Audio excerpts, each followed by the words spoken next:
Et si le prochain successeur de Abdelmajid Tebboune à la tête de l'État algérien était un certain Ahmed Attaf, l'actuel chef de la diplomatie algérienne? Vous allez me dire, Khabti, mais Abdou, arrête de déconner. T'exagères, tu fais de la spéculation, tu propages des rumeurs. Que se passe-t-il? Eh bien, mesdames et messieurs, je suis très sérieux. Le chef de la diplomatie algérienne, Ahmed Attaf, à l'âge de 72 ans, a de véritables ambitions présidentielles. Il commence même à dire à son entourage, aux membres de son entourage proche, qu'il est le ministre ou le dirigeant préféré de Abdelmajid Tebboune et qu'Abdelmajid Tebboune voit en lui, éventuellement, son prochain successeur. Et Ahmed Attaf commence à caresser l'ambition, je dirais même à commencer à construire ce rêve dont peut-être il aurait pu jamais imaginer un jour qu'il pourrait traverser ou bercer son âme, à savoir devenir président de la République algérienne. Ahmed Attaf, salam alaikum. J'espère que vous allez bien, j'espère que vous vous portez bien. Nous allons vous révéler dans cette émission qu'Ahmed Attaf prétend aujourd'hui, il fait du lobbying, il commence par les membres les plus proches de son entourage, il commence à faire du lobbying auprès de plusieurs autres membres du sérail algérien, auprès de certains acteurs clés du sérail algérien. Il commence à tisser sa toile d'araignée et il véhicule un message principal, c'est qu'il est un homme modéré et qu'il demeure toujours, qu'il est devenu l'homme de confiance d'Abdelmajid Tebboune. Il considère, ou il se targue en tout cas d'être il prétend, en tout cas c'est ce qu'il prétend, je ne sais pas si c'est vrai, Ahmed Attaf en tout cas il prétend qu'il est le ministre ou le dirigeant préféré d'Abdelmajid Tebboune. C'est quand même incroyable. L'histoire d'Ahmed Attaf avec Abdelmajid Tebboune, c'était 2 ans que rien ne pouvait unir, que rien ne pouvait rassembler, que rien ne pouvait je dirais pas réconcilier, parce que Abdelmajid Tebboune n'avait pas une opinion particulièrement négative d'Ahmed Attaf, ou là il n'en lui a jamais été hostile. En revanche, Ahmed Attaf n'a jamais porté Abdelmajid Tebboune dans son cœur. Ahmed Attaf, en 2019, il a fait campagne pour Ali Benflis, il s'est engagé contre Abdelmajid Tebboune lors des élections de décembre 2019, contre Abdelmajid Tebboune en soutenant Ahmed Attaf. Et lors d'une réunion organisée en 2017, Ahmed Attaf a toujours détesté Abdelmajid Tebboune. Et nous l'avons révélé nous-mêmes sur Algérie Part en juillet l'année dernière. C'était le 13 juillet l'année dernière, en 2025. On avait partagé avec vous une émission que je vous invite à revoir, intitulée « Quand Ahmed Attaf traite Tebboune de mafieux, l'hypocrisie au plus haut sommet du pouvoir algérien ». À l'époque, nous avions révélé comment M. Ahmed Attaf, lors d'une réunion du bureau politique, du parti politique de Tala al-Hurriyet, de M. Ali Benflis, dont Ahmed Attaf était dans un passé récent l'un des plus importants de ses dirigeants, avait clairement déclaré, Ahmed Attaf, dans une réunion pour évaluer la situation politique qui était complexe durant l'été 2017. Rappelez-vous, l'été 2017, Abdelmajid Tebboune était brièvement Premier ministre de mai à août 2017, avant d'être éjecté du pouvoir par Saïd Bouteflika et ses amis les oligarques qui étaient engagés dans une guerre de clans contre Abdelmajid Tebboune. Ahmed Attaf traitait Tebboune de mafieux. Il disait aux membres du bureau politique de Tala al-Hurriyet, tant mieux, il faut pas soutenir Tebboune, on n'a rien à voir avec Tebboune, on n'a absolument aucun point commun avec lui, et on n'a pas à le soutenir ni à se solidariser avec lui, il est mafieux comme les autres. Ça, c'était en 2017. En 2019, Ahmed Attaf n'a jamais cru en Abdelmajid Tebboune, n'a jamais voulu le soutenir, et je sais pas, les circonstances exceptionnelles ont voulu que Ahmed Attaf devienne chef de la diplomatie algérienne le 18 mars 2023 en succédant à un certain Ramtan Lamamra.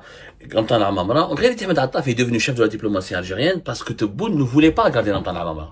Parce que Tebboune se méfiait de Ramtan Lamamra et parce que Tebboune savait plutôt, il était conscient qu'une grande partie de l'institution militaire soutenait Ramtan Lamamra et à une année des élections présidentielles de 2024, Tebboune avait peur que Ramtan Lamamra soit le candidat ou laisse pousser des ailes ou construisent une toile d'araignée ou tissent une toile d'araignée ou construisent une certaine base de militants et de partisans qui pourraient le propulser sur la scène politique pour faire barrage au deuxième mandat de Tebboune et pour essayer de lui mettre de l'ombre de concurrence à Abdelmajid Tebboune. Abdelmajid Tebboune, il a mis à l'écart Lamta Lamamra, il l'a neutralisé, il lui a jamais fait confiance. Lamta Lamamra a été imposé par Abdelmajid Tebboune par Saïd Chengueriha et l'institution militaire, notamment les anciens réseaux de général Taufer, etc., qui ont conseillé à Tebboune lors de son premier mandat de confier la diplomatie algérienne à Lamta Lamamra dans un contexte de grande rivalité, pour ne pas dire de grande animosité avec le Maroc et dans un contexte d'instabilité régionale et internationale. Ahmed Attaf, il est venu à Abdelmajid Tebboune. Abdelmajid Tebboune voulait absolument remplacer Lamta Lamamra. Comme Ahmed Attaf était très apprécié par les anciens des services secrets des années 90, qu'il était aussi très apprécié par les militaires et l'institution militaire, il l'a ramené, il a dit voilà, quelqu'un qui pourrait faire le consensus. Et puis Ahmed Attaf était très intelligent. Contrairement à Lamta Lamamra, Ahmed Attaf manque de charisme, il n'a pas les mêmes carnets d'adresse, il n'a pas les mêmes compétences, il ne brille pas comme Lamta Lamamra, il n'a pas la même notoriété internationale comme dans la Mamra. Donc Ahmed Attaf a su comment composer avec Abdelmajid Tebboune. Comment il a composé Ahmed Attaf avec Abdelmajid Tebboune? Très simplement en disant oui à tout. C'est simple. En fait, Ahmed Attaf a compris comment rester au pouvoir très longtemps avec Abdelmajid Tebboune. Il y a 2 hommes au sein du gouvernement actuel, au sein du régime Tebboune, depuis son arrivée, ils sont toujours restés en poste. Et vous allez voir, ils risquent de rester encore longtemps en poste parce qu'ils ont compris la recette magique d'Abdelmajid Tebboune. C'est Ahmed Attaf et Mohamed Al-Kab, ministre de l'énergie, qui était l'énergie, maintenant on lui a donné les mines, maintenant il est ministre des hydrocarbures. Il faut dire toi oui à Tebboune. Il faut lui dire oui, monsieur le président, vous avez raison surtout, vous êtes le meilleur, le plus lucide, le plus sage. Tout ce que vous dites, c'est de l'ingéniosité. Vous êtes génial, vous êtes un génie à l'état pur. Très bien, caresser l'ego de Tebboune en permanence. Et Tebboune, il adore ça. Tebboune adore qu'on le courtise, qu'on le caresse, qu'on dise que tu es le meilleur, le plus beau, qu'on se soumette, qu'on lui courbe les chines, qu'on lui fasse des éloges et des louanges. Ah, vous faites ça, Tebboune vous adopte et vous serez son ami pour toujours. Et c'est comme ça qu'Ahmed Attaf est resté au pouvoir. Et Ahmed Attaf n'a jamais contrôlé Abdelmajid Tebboune. Et à chaque fois qu'Abdelmajid Tebboune voulait adopter une décision controversée, sulfureuse, même si elle était contraire aux intérêts suprêmes de l'Algérie, que ce soit dans le conflit géopolitique et diplomatique avec l'Espagne, ou dans le conflit diplomatique et politique avec la France, ou dans la guerre qu'il lance contre les Émirats, Ahmed Attaf conforte toujours Tebboune dans ses certitudes. Il ne lui apporte ni contradiction, ni correction, ni aucune opposition. Il lui dit même pas, ah, monsieur le président, on peut faire une erreur. Ah, non. Tout ce que dit Tebboune, c'est le Coran, c'est le prophète. On applique à la lettre. Et Tebboune adore ces gens serviles et obséquieux. Il adore. Ahmed Attaf a compris le fonctionnement psychologique de Tebboune et s'est adapté à lui. Et effectivement, nous avons pu confirmer au cours de nos investigations qu'Ahmed Attaf est devenu très proche de Tebboune. C'est l'un des hommes de confiance de Tebboune aujourd'hui. Au point où cette confiance qui s'est installée, cette proximité importante, vous savez, tous les ministres ne sont pas proches de Tebboune. Il y a certains ministres qui ne voient même pas Tebboune. Il y a certains ministres qui le voient et qui peuvent lui parler uniquement lorsqu'il y a un conseil des ministres. D'autres, c'est les ministres les plus influents, les plus importants, ont accès direct à lui, ou ils sont convoqués par Abdelmajid Tebboune, ou ils s'entretiennent régulièrement avec Abdelmajid Tebboune, ou plus ou moins, occasionnellement, ils arrivent à voir Abdelmajid Tebboune. Parmi eux, c'est Ahmed Attaf, qui s'entretient régulièrement avec Abdelmajid Tebboune. Et cette confiance installée a permis à Ahmed Attaf de se doter d'une certaine influence. Donc, en Algérie aujourd'hui, au sein du pouvoir, au sein du sérail algérien, Ahmed Attaf est un personnage qui compte. Il compte parce que voilà, comme il est très proche de Tebboune, les gens pensent qu'il a la confiance absolue de Tebboune.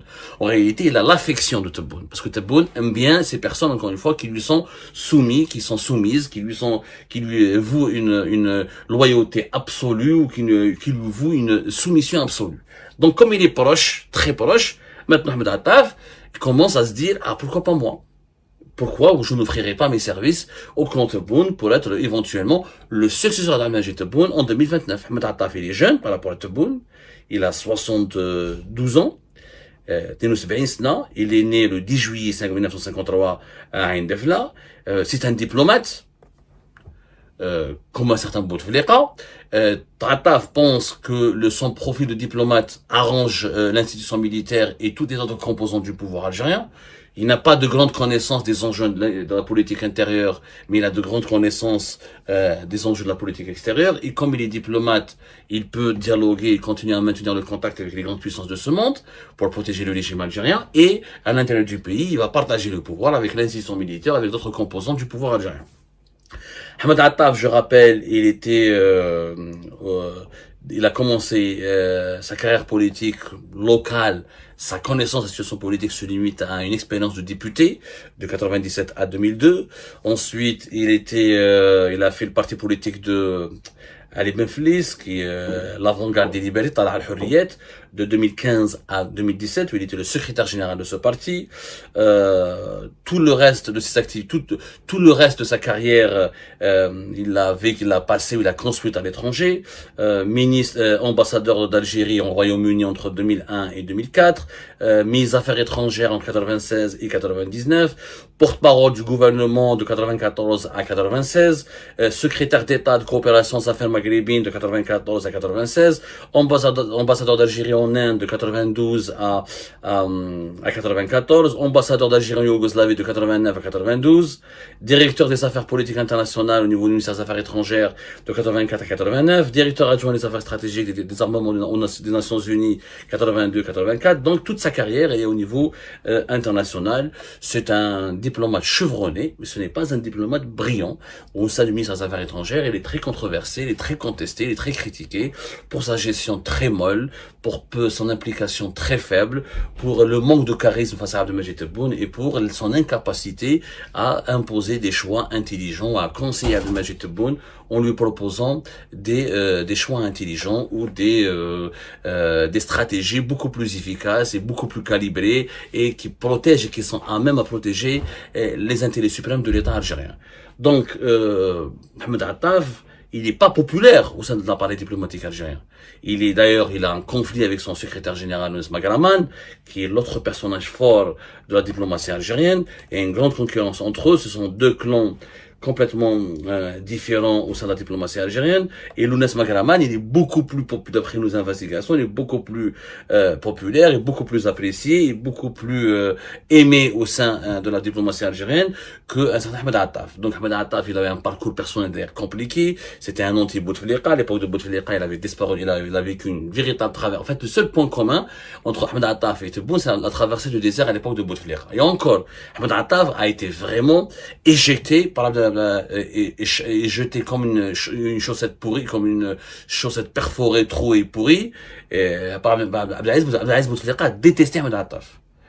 Et Abdelaziz Bouteflika mettait même, selon nos informations, il remettait même en cause l'honneur et le patriotisme de la famille d'Ahmed Attaf. Il le méprisait. Pour lui, c'était quelqu'un qui n'était pas du tout digne de confiance. Ahmed Attaf, à l'époque de Bouteflika, a vécu une véritable traversée du désert. C'est pour ça que il a soutenu Ali Benflis en 2014. Il était acteur clé de la campagne électorale contre le 4e mandat d'Abdelaziz Bouteflika. D'ailleurs, moi, je l'ai rencontré quand je couvrais à l'époque, quand j'étais un journaliste à Alger, je couvrais la campagne de Benflis. Et c'était quelqu'un de farouchement opposé au régime de Bouteflika. Donc, le seul point commun, c'est la détestation entre Tebboune et Ahmed Attaf, c'est la détestation que ces deux hommes nourrissent à l'égard de certains représentants, de certains symboles du régime de Bouteflika. Tebboune encore moins, parce que Tebboune, qu'on le veuille ou non, c'est une invention d'Abdelaziz Bouteflika. Tebboune n'a pas de problème avec Abdelaziz Bouteflika en tant qu'ancien président, c'est beaucoup plus avec son frère Saïd et d'autres membres de son entourage. Mais c'est le seul point commun. Aujourd'hui, est-ce qu'Ahmed Attaf a le droit, ou c'est légitime de sa part, de se voir ou de se présenter ou de prétendre qu'il peut succéder à Abdelmajid Tebboune? Tout est légitime. Dans l'absolu, oui. Ahmed Attaf, dans l'absolu, il a le droit de rêver. Il a le droit de dire, il a le droit d'avoir des ambitions. Le problème, c'est que quel impact cela peut avoir sur la situation du pays. Et est-ce que vraiment Ahmed Attaf est le profil qui convient à l'Algérie? Moi, je dis, la réponse est très courte et brève. Bien sûr que non. Franchement, il vaut mieux laisser à Tebboune que donner le pouvoir à quelqu'un comme Ahmed Attaf. D'abord, c'est quelqu'un qui est une girouette. Il n'a pas de constance, il n'a pas de position constante. C'est pas quelqu'un où un jour il est avec l'opposition, un jour il est avec le pouvoir, un jour il est contre un tel, un jour il est son allié. Donc c'est quelqu'un qui n'est pas du tout stable. Il n'a pas de constance, on ne sait pas ce qu'il pense. C'est quelqu'un qui pense qu'à ses intérêts. Il ne défend pas une cause, il n'a pas une vision construite, élaborée sur le plan intellectuel, etc. Et puis voilà, il n'a aucune connaissance des enjeux internes du pays. Je ne vois, c'est pas un personnage solide. Tout simplement, c'est pas du tout un personnage solide. Moi, c'est quelqu'un qui ne m'inspire pas du tout confiance. Je vous dis la vérité. Et je pense qu'il faut absolument se méfier d'Ahmed Attaf. Je pense qu'Abdelmajid Tebboune doit clarifier la situation. Est-ce que c'est vrai, il a envie de propulser Ahmed Attaf? Est-ce qu'il, d'ailleurs, je crois qu'Ahmed Attaf abuse largement de la confiance de Tebboune, parce qu'aller dire au monde de son entourage et à certains acteurs du régime que moi je suis préféré de Tebboune, que Tebboune me fait confiance, que Tebboune, ça veut dire quoi? Ça veut dire qu'il peut manipuler Tebboune. Ça veut dire qu'il peut le gérer. Ça veut dire qu'il est en train de le séduire pour le manier, pour essayer de lui imposer des choix, pour une certaine direction, etc. Et moi, ça m'inquiète profondément. Je crois que la question de la succession de Majid Tebboune doit être posée, naturellement. Les personnes qui ont des ambitions ont le droit, encore une fois, d'avoir des ambitions, mais n'est pas président qui veut. N'est pas président qui veut. On a bien vu avec l'expérience de Tebboune que ça a été catastrophique. Une personnalité qui est faible, qui n'a pas les capacités physiques ou mentales ou intellectuelles de porter l'Algérie sur ses épaules, qui n'a pas de vision, qui n'a pas de stratégie, qui n'a pas d'ambition particulière. Ce n'est pas du tout ça peut, un autre président comme ça, comme Tebboune, ça peut aggraver la situation de l'Algérie, ça peut la déstabiliser. Et puis je pense que, en termes de successeur à Abdelmajid Tebboune, d'abord, il y a le peuple qui doit avoir son mot à dire. De deux, je pense qu'il y a d'autres personnalités beaucoup plus intéressantes.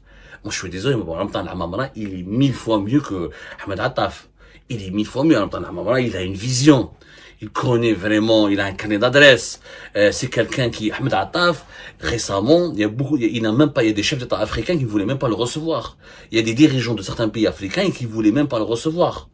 Dans un certain nombre de pays, il était sa manière là, il a mal géré la question malienne.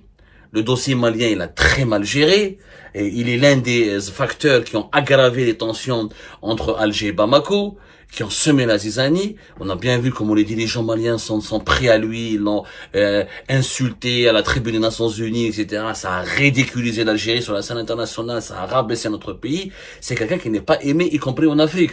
Pourquoi? Parce qu'il a l'image de quelqu'un de méprisant. Il pratique la diplomatie des années 70.